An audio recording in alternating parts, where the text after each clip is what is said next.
High, সবাই কেমন আছেন? আশা করি ভালো আছি। আমি এখানে মিষ্টি কুমড়া রান্না করব। দেখেন, কাঁচামরিচ, পেঁয়াজ সবটা দিয়ে লবণ দিয়ে এগুলো একটু ভালো করে ভেজে নেব। ভেজে নিয়ে আমি মিষ্টি কুমড়া মাছের মাথা দিয়ে রান্না করব। দেখেন, হলুদ, লবণ, মরিচ সবটা দিয়ে একটু ভেজে নিয়ে পরে আমি মাছের মাথাগুলো একটু কষিয়ে নেব। দিয়ে আমি এখানে 3টা মাছের মাথা দিছি, দিয়ে এগুলো ভালো করে একটু কষিয়ে নেব। নিয়ে অল্প একটু পানি দিয়ে দেবো। বাইরে ভাই যে গরম পড়ছে সিলেট, আমরা তো সিলেট থাকি, প্রচুর গরম। আজকে একবারে থাকা যায় না, আজকে 2 দিনকার গরমে একবারে অবস্থা খারাপ হয়ে গেছে। রান্না বান্না করতে ভালো লাগে না এখন আর। দেখেন, এগুলো ভালো করে কষানো হয়ে গেলে আমি এখানে মিষ্টি কুমড়াগুলো দিয়ে ভালো করে একটু ভেজে নেব, একটু কষিয়ে নেব।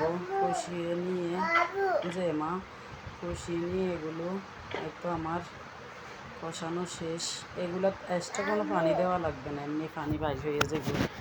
মিষ্টি কুমড়া রান্না করতে পানি লাগে না। এই তো কষানো শেষ।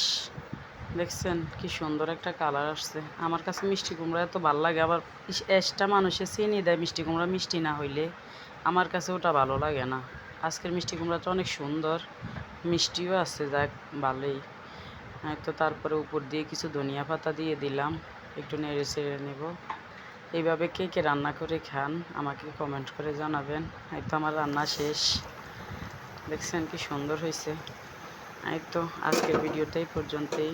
সবাই ভালো থাকবেন, কমেন্ট করবেন, আর কেউ বাজে কোনো কমেন্ট করবেন না। সবাই ভালো থাকবেন। আল্লাহ হাফেজ।